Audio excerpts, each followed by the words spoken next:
Okay guys, kumusta po kayong lahat? At shalom po. Ngayon, pag-usapan natin ang tungkol po sa pagkuha ng ship. Anong oras at anong araw, kailangan ka bang kumuha ng ship? Ano ba yung technique natin para makakuha tayo ng mas maraming ship? Ano ba itong ship mga kaibigan? Itong ship mga kaibigan, yung tinatawag natin ngayon na session. Ito yung mga oras kung saan binigyan tayo ng pagkakataon ni Foodpanda ng opportunity na makakabiyahe po tayo, na tayo lang po yung makakabiyahe pag mayroon tayong ship. Hindi po makakabiyahe pag wala kang ship. Pero lang po na kung nakapakalakas ng surge ng orders sa area mo, mayroong tinatawag dyan na demand rider mga kaibigan. So pwede ka makaka-demand kahit wala kang ship, pero isang oras, 2 oras, 3 oras lang po yan. So kailangan meron kang ship talaga para unlimited yung pagjujutin, pagbibiyahe mo sa Foodpanda. So ano bang araw ang pagkuha ng ship? Dito sa amin mga kaibigan, kung open batching na po yung area nyo, wala nang batch. So siguro buong Pilipinas na naman siguro ngayon wala nang batch. So ngayon dito sa amin alas 3 ng hapon. So alas 3 ng hapon po yung kuhanan namin ng ship. So alas 3 ng hapon, meron akong tips na bigay ko sa inyo mga kaibigan. For example, yun yung yan yung kuhaan ng ship. 2:59, nakaabang na po kayo dyan mga kaibigan sa Roadrunner application nyo para sa susunod na linggo, yung available session para sa susunod na linggo.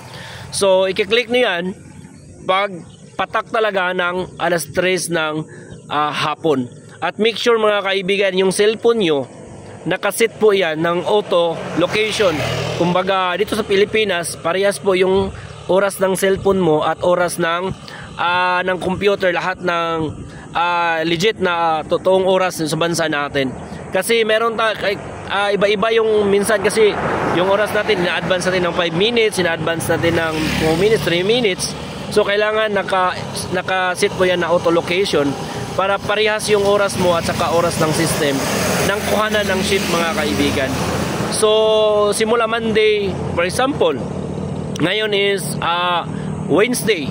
So Wednesday ngayon, kukuha tayo ng ship para sa susunod na linggo. So lahat ng araw na yan kukunin nyo. So pagpatak ng alas 3 ng hapon, i-click mo yung Monday, kukunin mo lahat yung makukuha mo. I-click mo yung Tuesday, kukunin lahat ng makukuha mo.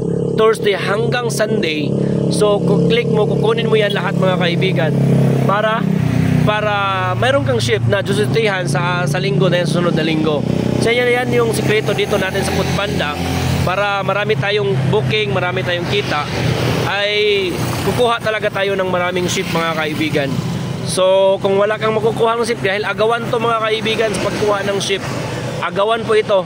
Sasabihin ko sa inyo, agawan po ito dahil maraming mga rider nag-aabang sa oras na yan mga kaibigan. Alam nila na sa oras na yan ay yan ang kuhanan ng ship.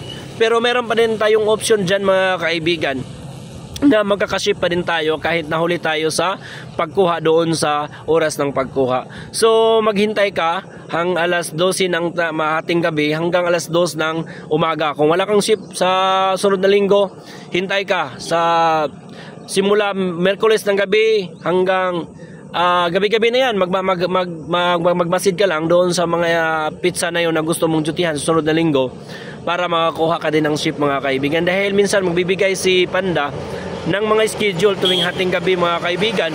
Kung merong mga rider na nasuspende, yung mga ship na nandun nila, ibibigayan ni Foodpanda para siguradong mayroon pa ding duty sa mga schedule na nasuspended mga kaibigan. Hindi natin alam kung anong rason bakit nasuspended yung mga rider na yan. Siguro karamihan ay failure na sa papag-remit ng collection. So yan lang po mga kaibigan, usapan tungkol po sa ship.